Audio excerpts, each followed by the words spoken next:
Hi, my name is Deb from DG Reads, and this is my furry sidekick, Gingerbread Kylie, and we're here today to kick off a holiday reading vlog. It's officially December, and it is time to get into the Christmas spirit, and I have my tree up. I still need to get it decorated, but it's a step in the right direction. I did decorate my dog. Does that count?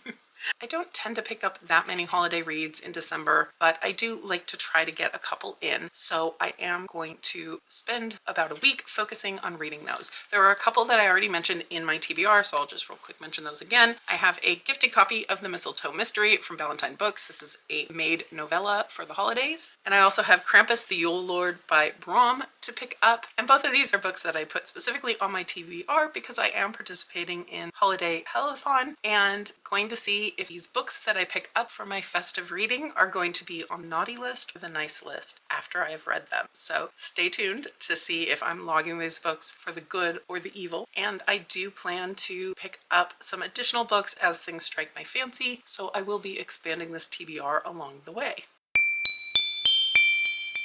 In my quest to get festive, working on getting into that Christmas spirit, I have picked up one of my festive reads for the month, and that is The Most Wonderful Crime of the Year by Ali Carter. Now, this is not what I would consider necessarily a typical Deb type of book, but it was a book of the month selection, and it's currently a buddy read in Mel from mellenorereads Patreon. So I decided to get in the spirit, push myself a little bit outside of my comfort zone, and pick this one up. It's not entirely out of my comfort zone because it is a mystery. It's the rom-com kind of aspect of it I'm less sure of. I don't tend to pick up a lot of holiday rom-coms, so we're giving this one a try. And at the halfway point, I can honestly say I am having fun with it. As I mentioned, it is a book of the month book. I haven't received my package yet, but it turns out this one was part of one of the Libro FM sales for just a couple dollars to pick it up on audio, and my library had a really long waiting list for it, so I am consuming it on Libro through audio. We'll see if the book actually shows up before I finish reading it.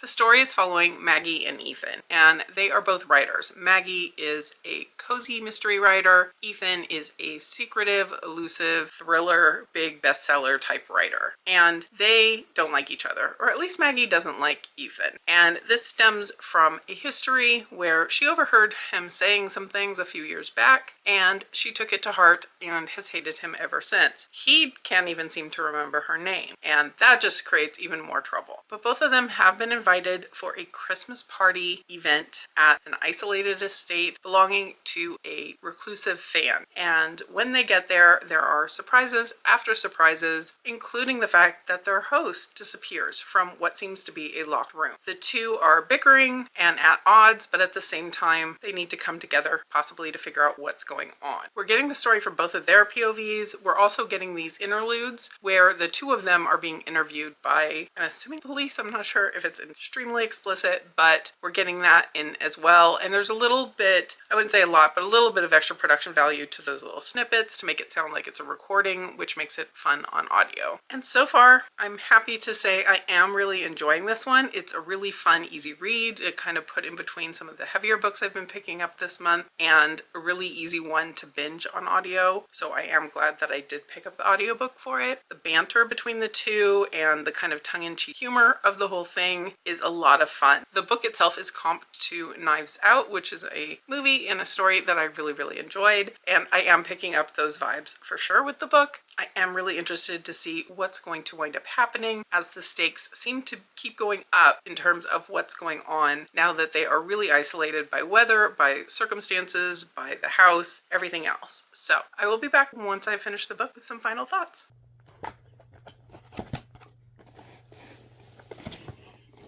Puppy's gonna unbox my book of the month for me. But look what we got. Ah! Silly. Thank you, buddy. Okay. Stickers are cute though.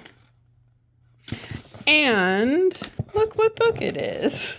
The one I'm already reading, but I still have like 25% to go. So it made it here before I actually finished it. So my goal is to go ahead and finish it. Since my copy arrived, I curled up last night and finished The Most Wonderful Crime of the Year. And overall, this was a fun read. I enjoyed myself reading it. I think I was more invested in the mystery than the romance. I think the romance was cute. I think there were some good pacing elements in terms of the reveals and why things aren't quite the enemies situation that our main character Maggie thinks it is at the very beginning. I think we get a lot of kind of further into the book heart-to-hearts between the characters and more feelings between the characters, and that was fine. It just wasn't my favorite element. I did like the mystery idea, the concept of this locked door mystery and following the clues and how some of them are related to books and all of that. In the end, I felt like the mystery took a couple of shortcuts. We get the big reveal. Sorry, my heater just went on in case that's causing issues. At least it's blowing my hair around.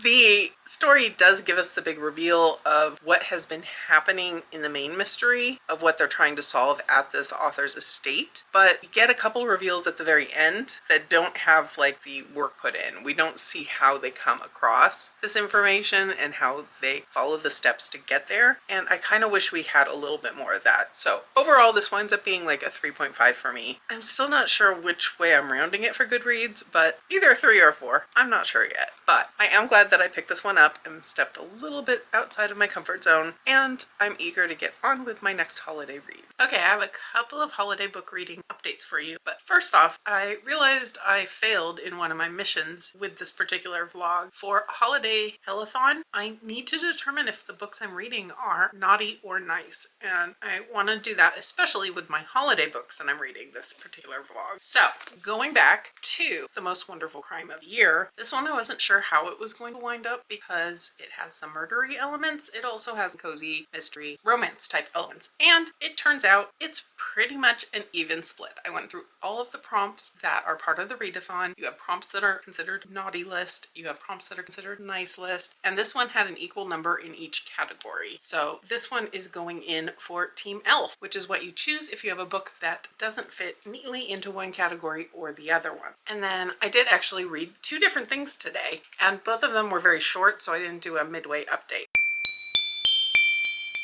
First up, I had The Mistletoe Mystery by Nita Prose. This is a novella in the world of the Maid series, and this is a gifted copy that I received from Valentine Books and Random House. And this one was a cozy, slight mystery. It's not like a mystery in the sense of there being a body or there being a crime to investigate. It's more about our main character, Molly the maid, having some questions about what her boyfriend is up to, is essentially what's going on. The people at the hotel where she works are preparing for Christmas. They're preparing for their Secret Santa amongst the employees, and I think it's pretty easy for the reader to figure out what's going on, but our main character in here is somewhere, I would say, on the autism spectrum. I don't think any of the books really specify anything in terms of diagnosis or anything, but she doesn't necessarily pick up on all of the cues that someone else might in terms of figuring out what's going on when it comes to social interactions or other things. She's a quirky character, she's a fun character. I do like these books, and this one was just a cozy, light mystery, mostly holiday romance type of a read. So this one got a 3.5 for me, and when it comes to naughty and nice, I was not surprised that this definitely fell on the nice side of things. It did have a few of the naughty prompts. It does have a green cover, it does have a title that starts with a letter like an alphabet. Those are a couple of the examples of the naughty prompt, but it hit so many of the nice prompts that this one firmly falls in the nice camp. And while I was at it with my novella reading today, I went ahead and started another one. And this is one that I wasn't planning to read. It was not even on my radar as something that I could read. I do not remember putting it on hold at the library, to just be perfectly honest. But I do have this advent calendar, and it's a David's Tea advent calendar that I have repurposed. And in each of the 24 slots in here, I put a book prompt. And on my Bookstagram, each day I post what the prompt prompt is and what book I'm going to read for it. So it's something that I've been doing on Bookstagram for a few years now, and I wanted to keep that tradition alive. It's overlapping with some of my other vlogs, but it's a fun way to kind of decide what my next read is going to be. And one of my prompts earlier this week was the prompt to read my next Libby hold. And when I went over to Libby to see what my next audiobook hold was going to be, it happened to be Spectacular by Stephanie Garber. And this is a holiday novella set in the world of Caraval, which is a series that I enjoyed, but it's been quite a while since I last read it, so I wasn't quite sure how much I would remember going into it, but I figured if ever there was a time I was going to be reading a holiday novella, this would be it. And since it was my most recent Libby hold and it matched the prompt, the timing was just perfect. This one is obviously set in the magical world from this fantasy series, and again, I really enjoyed a lot of the fantastical elements to the world that we hear about in this little novella. The story is following one of the couples in particular from the stories, and I did enjoy kind of seeing these characters that I do remember. I didn't so much love or care about the plot. There's some intentional miscommunication, intentional misdirection, and kind of a fun play within the relationship happening here, and it was fine. It wasn't anything that I would think is a can't miss read, but the timing worked out too perfectly. I definitely had to pick this one up, and it's one I can check off as another series that I have fully completed now, even though I don't remember hearing about the fact that there was going to be a novella. So with those two, I will be picking up another book very soon, and I will be back with thoughts. I have made it halfway into Krampus, the Yule Lord by Brom, and I'm really enjoying my time with this one. It is one that I picked up on audio, and I have been doing that, but also kind of looking through the book. There are some really cool illustrations in this book. I think in general, in Brom's book, you do tend to get quite a few.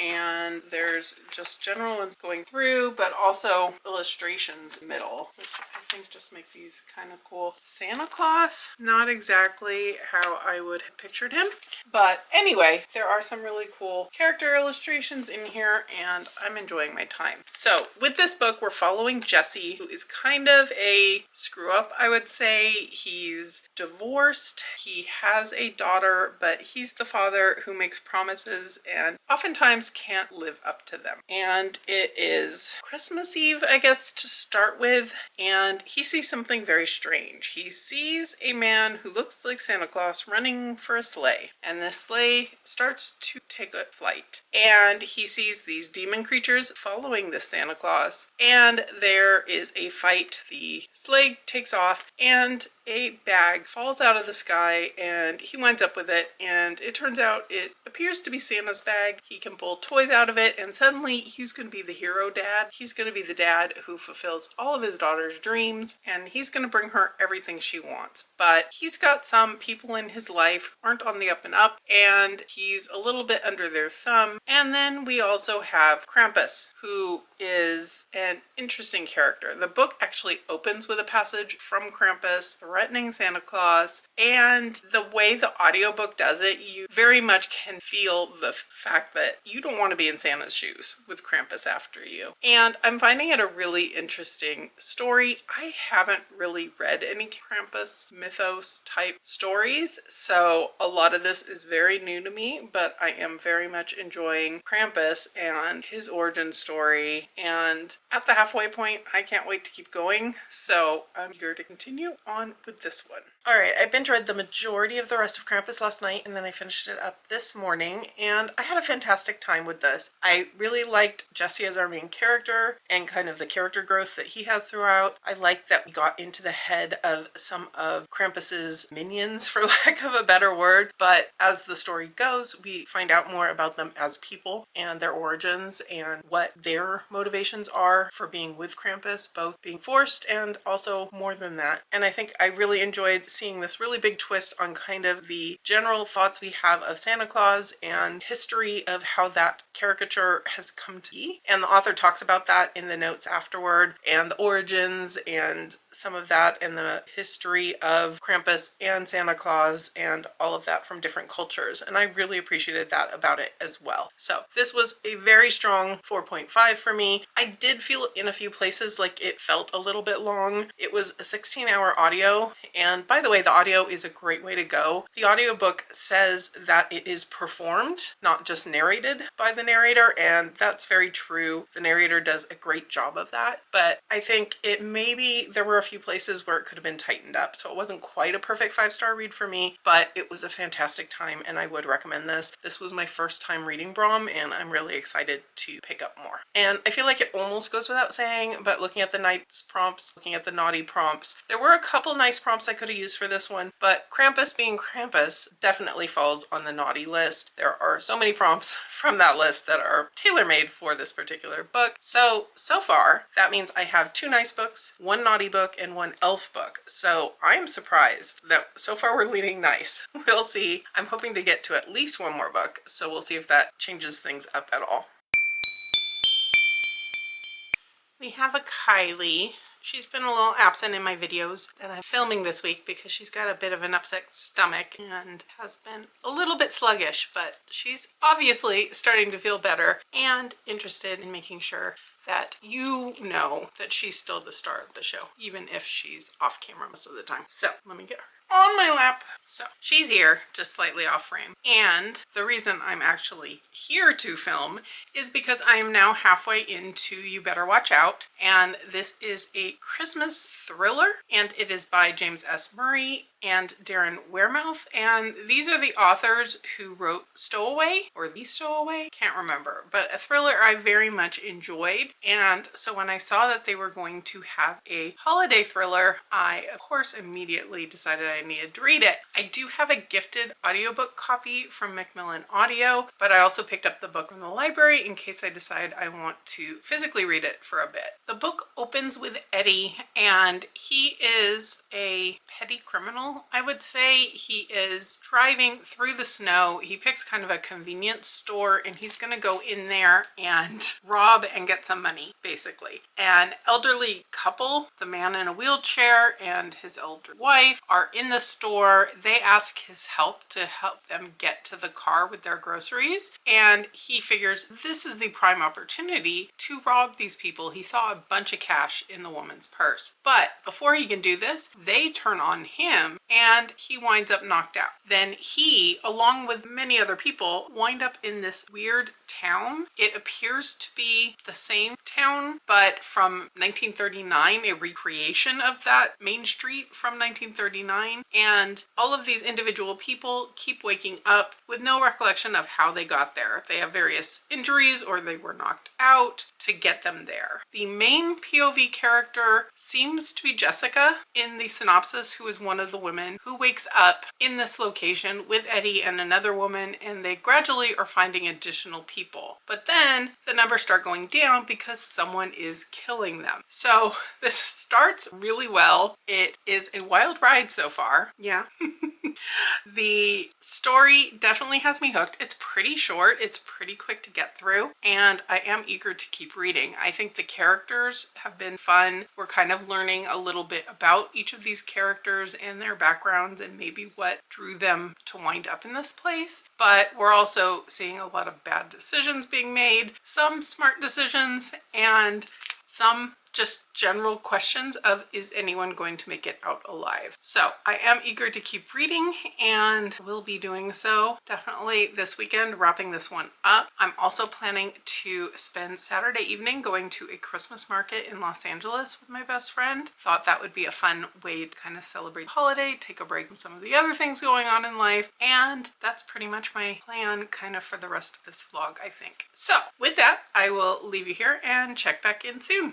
I have just gotten back from going to the Los Angeles Christmas market, which was a fun time. We got to walk around a little bit, see some pretty lights, have some mulled wine, or weird wine as I called it, but weird in a good way, and have some cheesy pasta and just have a good festive time for the holiday season. So that was a lot of fun. And also today I did finish up reading You Better Watch Out. And this was a fun slashery holiday time. It took some twists and turns that I did not expect toward the end. It was much shorter than I expected. The audiobook actually has like an extra almost hour to it of some like bonus content. So all of a sudden it was wrapping up and I didn't even realize I was that close to the end. So this is one that I think if you want something not totally holiday-y, but a twist on Christmas, a twist on somewhat of a revenge story, but not really, on some people who aren't the best, but maybe there's hope for change, maybe there's not,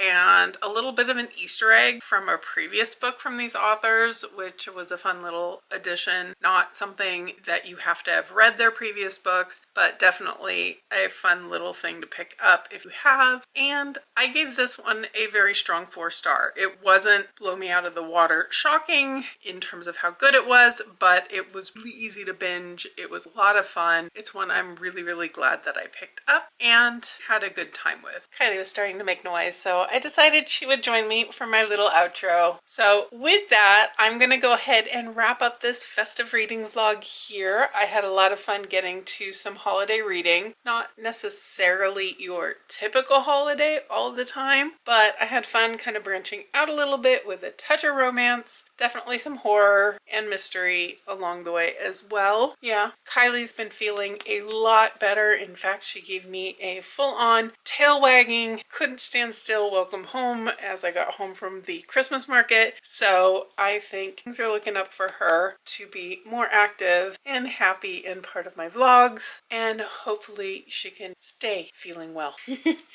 Let me know in the comments below, have you done any good holiday reading? Do you have any books you would recommend to me? What's been your favorite of the season so far? And if you made it this far and you don't have anything to comment, give me a holiday related emoji. Thank you so much for being here, for spending some festive time with me. If you could hit that like button below, I would surely appreciate it. Subscribe for more of my Kylie content, more of my book thoughts, and more of my reading content in general. But for now, I'll leave you here, and Kylie and I will both see you real soon in a new video.